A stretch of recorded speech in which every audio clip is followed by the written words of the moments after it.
नमस्कार दोस्तों, शुभ संध्या। आप सबका हमारे प्रशस्त एकेडमी चैनल पर हार्दिक स्वागत है। हमारे चैनल पर साहित्य की विभिन्न विधाओं का अभ्यास कराया जा रहा है। इन सब के प्रैक्टिस सेट हमारे चैनल पे हैं, उन्हें देखकर आप लाभ उठा सकते हैं। और ये जो प्रश्न हैं विभिन्न परीक्षाओं में आए हुए हैं। आगामी परीक्षाओं में ऐसे प्रश्न आपको देखने के लिए मिलेंगे। प्रश्नों के पैटर्न को समझने के लिए हमें पुराने प्रश्न पत्रों को देखना होता है कि प्रश्न किस तरह से पूछे जाते हैं, क्योंकि प्रश्न ऐसा होता है कि प्रश्न जो है कई प्रकार से पूछे जाते हैं लेकिन उत्तर उनका एक ही होता है, तो हमें किसी प्रकार का कन्फ्यूज़न न हो, इसलिए हम ज़्यादा से ज़्यादा प्रश्नों को हल करेंगे। आज का प्रश्न है कि राहुल सांकृत्यायन ने हिंदी का पहला कवि किसे माना है। तो राहुल सांकृत्यायन ने सरहपा को या सरहपाद को पहला हिंदी का कवि माना है और ये सर्वमान्य है। मुंज को चंद्रधर शर्मा गुलेरी ने माना है। स्वयंभू को डॉक्टर राम कुमार वर्मा ने पहला कवि माना है। और डॉक्टर बच्चन सिंह का कथन सरहपा के लिए है कि आक्रोश की भाषा का पहला प्रयोग सरहपा में ही दिखाई देता है।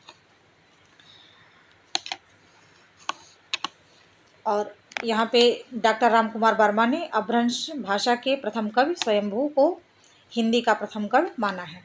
पुष्पदंत को हिंदी का भवभूत कहा जाता है। फिर अगला प्रश्न है, सिद्धों की वाणियों को हिंदी काव्यधारा के नाम से किसने संग्रहित किया था। तो हिंदी काव्यधारा के नाम से राहुल सांकृत्यायन ने इसे संग्रहित किया था, महापंडित राहुल सांकृत्यायन। ऑप्शन ई इसमें सही होगा, सी दिया लेकिन ई सही होगा। और इसका प्रकाशन कब किया था उन्होंने, तो 1945 ईस्वी में। और सिद्धों की भाषा को संधा भाषा नाम किसने दिया था, मुनिदत्त एवं अद्वय वज्र ने। रामचंद्र शुक्ल के अनुसार सिद्धों की उद्धृत रचनाओं की भाषा देश भाषा मिश्रित अभ्रंश या पुरानी हिंदी की काव्य भाषा है। सिद्धों की रचनाओं का संग्रह बौद्ध गान ओ दोहा शीर्षक से हरप्रसाद शास्त्री ने किया था। तो यहाँ तक ये जो कथन है ये रामचंद्र शुक्ल का है। यहाँ से दूसरा कथन शुरू हो गया कि सिद्धों की रचनाओं का संग्रह बौद्ध गान ओ दोहा शीर्षक से हरप्रसाद शास्त्री ने बंगला अक्षरों में निकाला था। सिद्धों की संख्या कितनी है, 84 है। रामचंद्र शुक्ल के अनुसार इसमें 3 महिला सिद्ध हैं। और साधन समुच्चय, आदि कर्म प्रदीप, मंजू श्री मूलकल्प, ये जो है सिद्धों के विचार दर्शन के 3 प्रमुख ग्रंथ हैं। और कहाँ पे लिखे गए ये, तो श्री पर्वत पर लिखे गए। फिर अगला प्रश्न है, सूर सागर की रचना का आधार है। सूर सागर की रचना जो है श्रीमद् भागवत के 10वें स्कंद के आधार पर की गई है। सूर सागर 10वें स्कंद के आधार पर की गई है। फिर अगला प्रश्न है,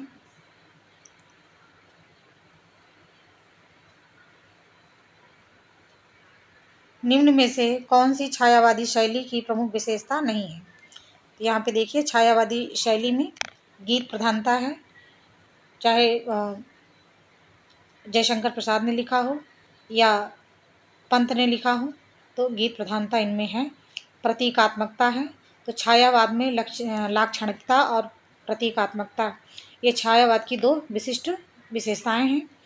तत्सम बहुलता, चाहे निराला ने लिखा हो या जयशंकर प्रसाद ने लिखा हो, उनकी रचनाओं में तत्सम बहुल शब्द जो है वो पाए जाते हैं। इतवृत्तात्मकता, ये द्विवेदी युग की विशेषता है, तो ये ऑप्शन सही हो जाएगी, ये द्विवेदी युग की विशेषता है, तत्सम इतवृत्तात्मकता। फिर अगला प्रश्न है, यहाँ पे देखिए कि छायावाद का समय जो है 1918 से 1936 ईस्वी तक माना गया है। और छायावाद की अगर विशेषता देखना चाहें तो इसमें वैयक्तिकता है, नवीन सौंदर्यबोध है, स्वच्छंद कल्पना है, जिज्ञासा का भाव है, वेदना की अभिव्यक्ति है, रहस्यात्मकता है, राष्ट्रीयता इत्यादि छायावाद की भावपक विषयक मुख्य विशेषताएं हैं। फिर है अज्ञेय के संपादन में कितने सप्तकों का प्रकाशन हुआ था? तो 4 माफ करिएगा 4 सप्तकों का प्रकाशन हुआ था। पहला जो है 1943 में, दूसरा 1951 में, दूसरा जो है 1951 में, तीसरा जो है 1959 में, चौथा जो है 1979 में और 1943 ये पहला था। इन सब में 7 कवि हैं और सबका संपादन जो है वो अज्ञेय ने किया था। फिर अगला प्रश्न है कामायनी में श्रद्धा किस गोत्र की है? तो कामायनी में श्रद्धा जो है वो काम गोत्र की है और कामायनी में सर्ग कितने हैं? 15 सर्ग हैं और इसका प्रकाशन वर्ष 1935 और कहीं कहीं 36 मिलता है, तो 1935 और 36 जैसा ऑप्शन में रहे उस तरह से हम करेंगे। यहाँ पे सर्गों की संख्या में चिंता, आशा, श्रद्धा, काम, वासना, लज्जा, कर्म, ईर्ष्या, ईड़ा, तो ये 3 6 9 श्रद्धा, लज्जा, ईड़ा ये याद किए रहिएगा।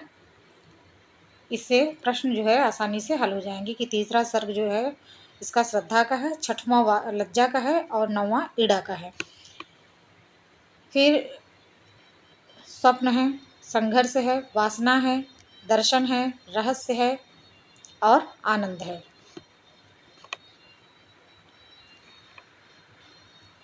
फिर कामायनी का अंगिरस अगर पूछा जाए, कामायनी का अंगिरस शांत रस है। इसका दर्शन जो है समरसता या आनंदवाद है। स्कंदगुप्त में कवि कालिदास का नाम क्या है? तो यहाँ पे मातृगुप्त कालिदास का नाम है। स्कंदगुप्त जो है कब लिखी गई थी? तो 1928 में, चंद्रगुप्त 1931 में, ध्रुवसामनी इनकी 1933 में। इनके महत्वपूर्ण उपन्यास है, इन्हीं से परीक्षाओं में प्रश्न आते हैं। अब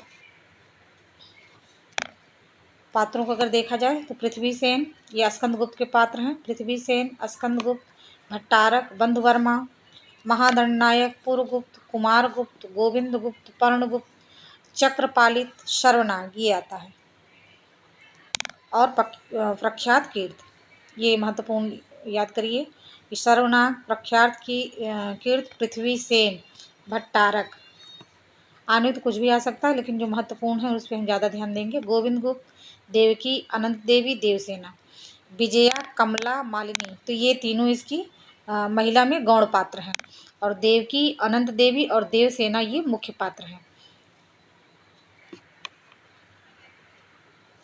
और स्कंदगुप्त का आत्मकथन जो है अधिकार, यहाँ पे थोड़ा सा वो है, अधिकार का सुख कितना मादक और सारहीन होता है।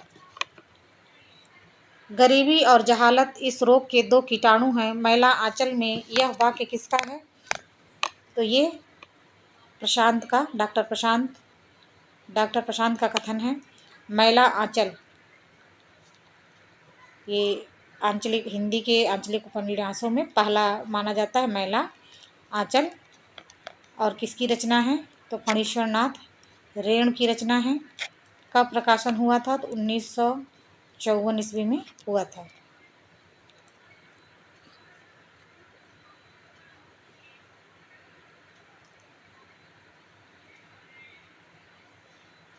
मैला आंचल के अगर पात्रों में देखें हम तो बावन दास, बालदेव, कालीचरण, लक्ष्मी, राम खिलावन, रामदास, सेवादास, राम कृपाल सिंह, कमली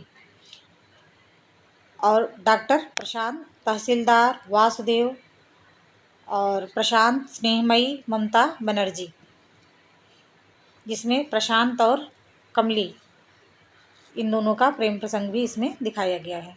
अंधा युग में प्रतिहिंसा का प्रतीक पात्र कौन है? अश्वत्थामा जो है इसमें प्रतीक पात्र है। अंधा युग किसकी रचना है? तो धर्मवीर भारती की। अंधा युग धर्मवीर भारती। और इसका प्रकाशन 1955। अंक कितने? 5।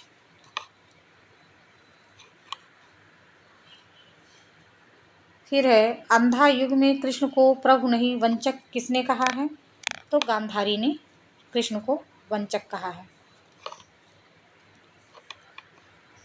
और इसके जो पात्र हैं अश्वत्थामा, गांधारी, धृतराष्ट्र, कृतवर्मा, संजय, वृद्धयाचक, प्रहरी 1, प्रहरी 2, व्यास, विदुर, युधिष्ठिर, कृपाचार्य, युत्स, गूंगा भिखारी, बलराम, कृष्ण, ये सब इसके पात्र हैं। मिट्टी के लोदे सब मिट्टी के लोदे आधे अधूरे में यह कथन किसका है?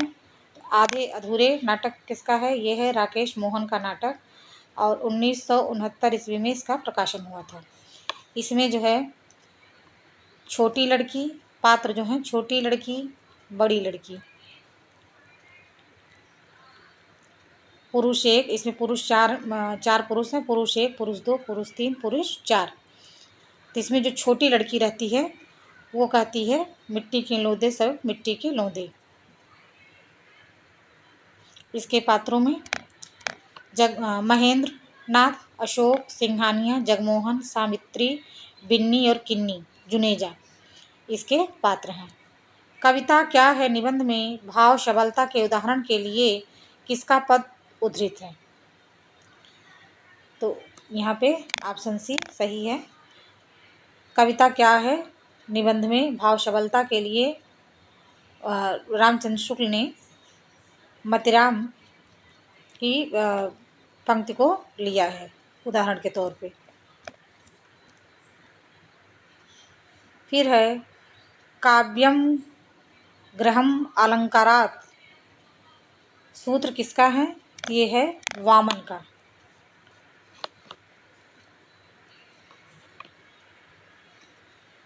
और इसमें जो है काव्यालंकार सूत्र में कितने सूत्र हैं? तो 319 सूत्र हैं। यहाँ पे रचनाएं दी हुई हैं। भामा का काव्यालंकार, ये अलंकार ग्रंथ है काव्यालंकार। दंडी का काव्यादर्श, वामन का काव्यालंकार सूत्र, रुद्रट और भामा ने दोनों ने एक ही नाम से लिखा था काव्यालंकार। उद्भट का है काव्यालंकार सार संग्रह। फिर है अरस्तु के अनुसार अनुकरण क्या है? अरस्तु के अनुसार अनुकरण जो है वो नव सर्जन है।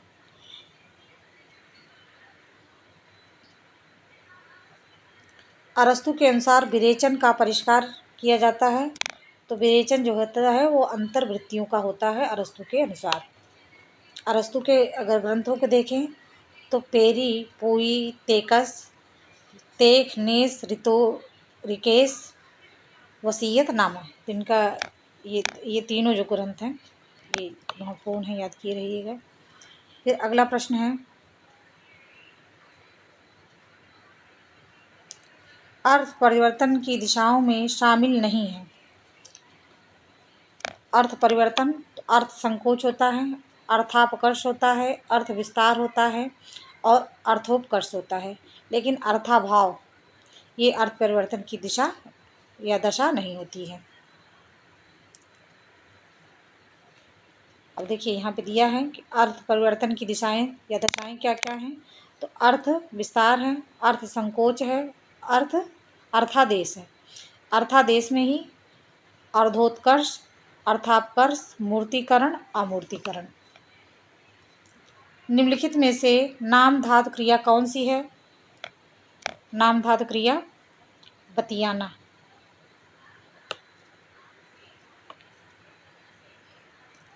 और संज्ञा, सर्वनाम, विशेषण आदि से बनने वाली क्रिया को नाम धातु क्रिया कहते हैं। इसमें जो है संज्ञा या विशेषण में ना जोड़ने से यह बनता है। जैसे स्वीकारना, धिक्कारना, स्वीकार से स्वीकारना हो गया, धिक्कार से धिक्कारना। संकर शब्द नहीं है।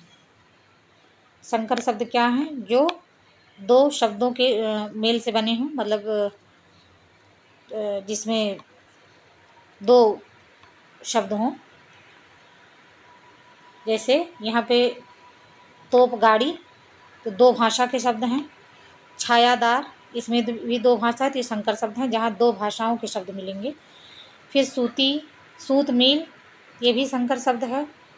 और शीश घर, शीशा घर, तो ये भी संकर शब्द है। जबकि पुष्टाहार ये संकर शब्द नहीं है, क्योंकि ये हिंदी, खाली इसमें हिंदी की ही भाषा है, इसलिए ये संकर शब्द नहीं है। मूल संस्कृत शब्दों में ध्वन्यात्मक परिवर्तन से बने शब्द कहलाते हैं। ध्वन्यात्मक परिवर्तन से बने शब्द तो तद्भव होते हैं। मूल संस्कृत शब्दों में ध्वन्यात्मक परिवर्तन से बने शब्द क्या कहलाते हैं? तद्भव कहलाते हैं। एक परिभाषा भी है ये कि मूल संस्कृत शब्दों में ध्वन्यात्मक परिवर्तन से बने शब्द क्या कहलाते हैं? ध्वनियों में जो परिवर्तन होता है तो तत्सम से वो तद्भव बन जाता है। फिर अगला प्रश्न है, हिंदी शब्दों की वर्तनी में ध्वनियों के क्रम का उल्लंघन होता है। ई की मात्रा में। हिंदी नवरत्न में किस कवि को शामिल नहीं किया गया है? हिंदी नवरत्न, इसका समय जो है 1910 ईस्वी है और लेखक इसके कौन है? तो मिश्र बंधु हैं। इसमें मतिराम बंधु को लिया गया है। मतिराम बंधु में भूषण और मतिराम है, लेकिन चिंतामणि को नहीं लिया गया है। इसमें जो कवि हैं, सम्मिलित कवि हैं, उसमें गोस्वामी तुलसीदास, सूरदास, देव, बिहारी लाल, त्रिपाठी बंधु भूषण और मतिराम, केशवदास, कबीरदास, चंद्रवरदाई और भारतेंदु हरिश्चंद्र। मिश्र बंधु के लेखक कौन हैं? मिश्र बंधुओं में गणेश बिहारी, श्याम बिहारी, सुखदेव बिहारी। कृष्ण बिहारी इसमें गलत हो गया, दो सही है इसमें। इसमें भी कृष्ण बिहारी दे दिए तो ये भी गलत हो गया। और शिव बिहारी, तो ये भी गलत हो गया ऑप्शन। शिव बिहारी ये भी गलत है, तो इस तरह से ऑप्शन बी इसमें सही हो जाएगा। भक्ति को भारतीय चिंता का स्वाभाविक विकास किसने कहा है? चिंता का स्वाभाविक विकास कहा है हजारी प्रसाद द्विवेदी ने। और रामचंद्र शुक्ल ने विदेशी आक्रमणकारियों के प्रभाव के कारण जो है भक्ति आंदोलन का प्रारंभ माना है। यहाँ पे देखिए, ग्रियर्सन के अनुसार भक्ति आंदोलन जो है ईसाईयत की देन है। रामचंद्र शुक्ल के अनुसार इस्लामी आक्रमण की प्रतिक्रिया के स्वरूप हुआ है। मुक्तिबोध ऐतिहासिक सामाजिक शक्तियों के साथ में जनता के दुख व कष्टों से हुआ है। और रामविलास शर्मा कहते हैं कि भक्ति आंदोलन एक जातीय और जनवादी आंदोलन है। ये चारों याद किए रहिएगा, ये कहीं न कहीं परीक्षा में पूछा गया है कि भक्ति आंदोलन एक जातीय और जनवादी आंदोलन है, किसका मत है? तो रामविलास शर्मा का है। और भक्ति आंदोलन ईसाईयत की देन है, किसका मत है? तो ग्रियर्सन का मत है। और विदेशी आक्रमणकारियों के प्रभाव के कारण भक्ति आंदोलन का प्रारंभ होता है, ये रामचंद्र शुक्ल कहते हैं। जबकि हजारी प्रसाद द्विवेदी कहते हैं कि भारतीय चिंतन धारा का स्वाभाविक विकास भक्ति आंदोलन है। आदिकालीन काव्य की प्रसिद्ध पंक्ति, भल्ला हुआ जो मारिया बहन हमारा कंत, लज्ज्यों वै सियों जय भग्गा घर एंत, ये हेमचंद्र का कथन है।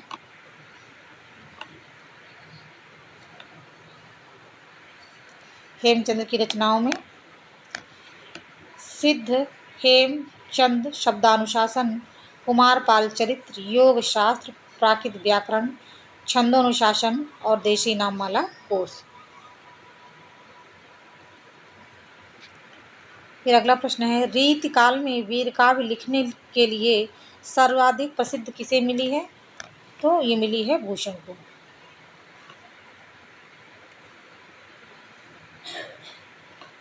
और भूषण के बारे में चित्रकूट के सोलंकी राजा रुद्र ने उन्हें कवि भूषण की उपाधि दी थी। महाराज छत्रसाल ने एक बार भूषण की पालकी को कंधा लगाया था। तो ये भी प्रश्न आता है कि भूषण की उपाधि किसने दी थी? तो राजा रुद्र ने। भूषण के पालकी को कंधा किसने दिया था? तो छत्रसाल ने दिया था। और जिस पे छत्रसाल ने जब कंधा दिया था तो भूषण ने कहा था, शिवा को बखानो की बखानो छत्रसाल को। और भूषण के प्रमुख ग्रंथों में शिवराज भूषण, शिवबावनी और छत्रसाल दशक। शिवराज भूषण इनका अलंकार ग्रंथ है और इसमें 105 अलंकारों का वर्णन इन्होंने किया है। कौन से रीतिकालीन कवि आपस में भाई माने जाते हैं? तो इसमें चिंतामण, मतिराम और भूषण। चिंतामण, भूषण और मतिराम। फिर अगला प्रश्न है, दिनकर की काव्यकृत रश्मरथी में रश्मरथी कौन है? तो रश्मरथी का जो नायक है वो कर्ण है।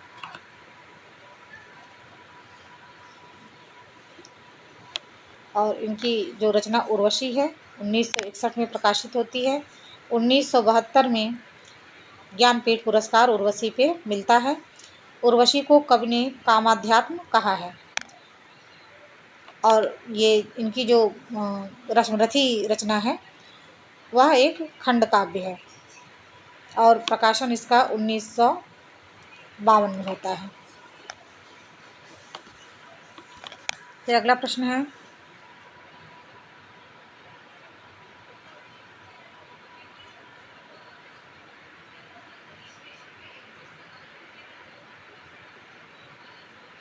डॉक्टर रामविलास शर्मा के अनुसार हिंदुस्तानी किसानों के जीवन की बृहत्त्रयी कौन कौन सी है?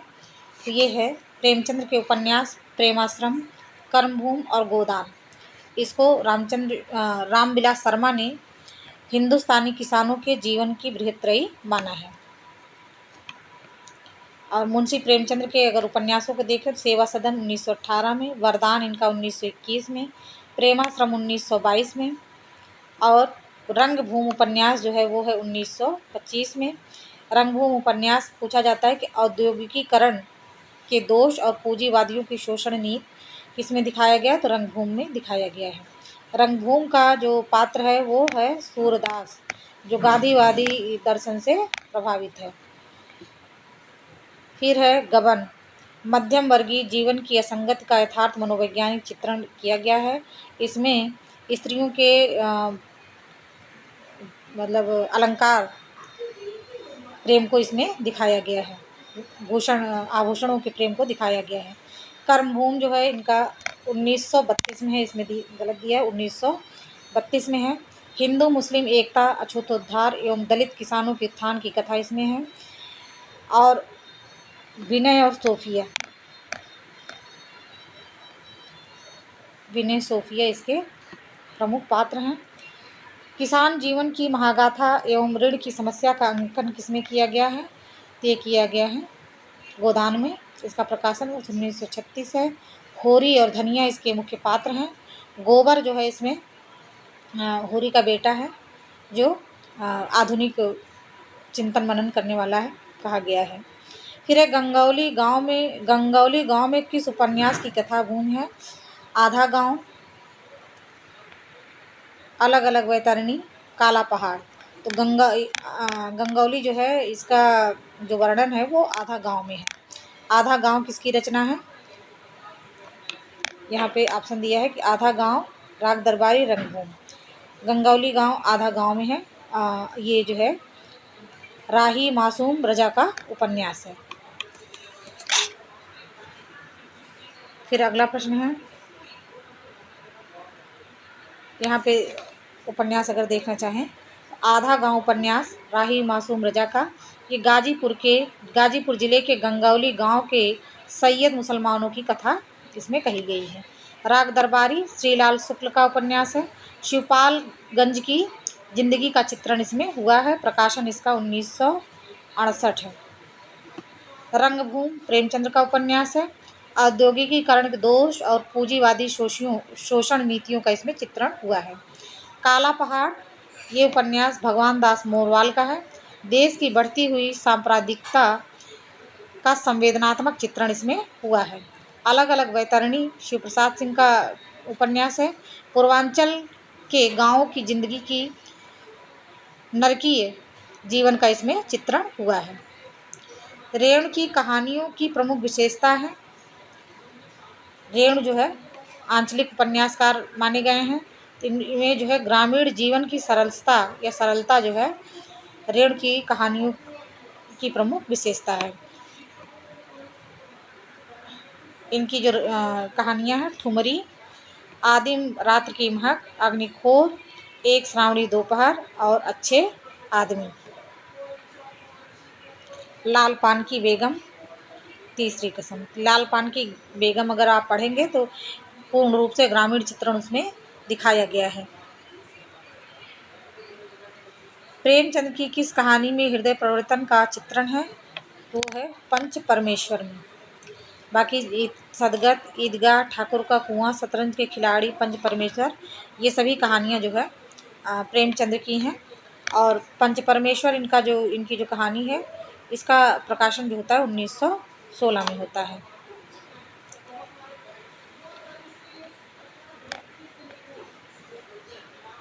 कुछ आलोचक प्रेमचंद के पंच परमेश्वर को इनकी प्रथम कहानी मानते हैं तथा अंतिम कहानी जो है वो कफन को मानते हैं। पंच परमेश्वर कहानी में प्रेमचंद ने नारी सशक्तिकरण, ग्रामीण जीवन के छल प्रपंचों, दोस्ती, भाईचारा, न्याय अन्याय के चक्र को परिभाषित करती हुई एक सजीव कहानी कही है। इस प्रकार से इतने महत्वपूर्ण प्रश्नों को हमने हल किया। चैनल पे नए हो तो चैनल को सब्सक्राइब करिए, लाइक एंड शेयर करिए। धन्यवाद।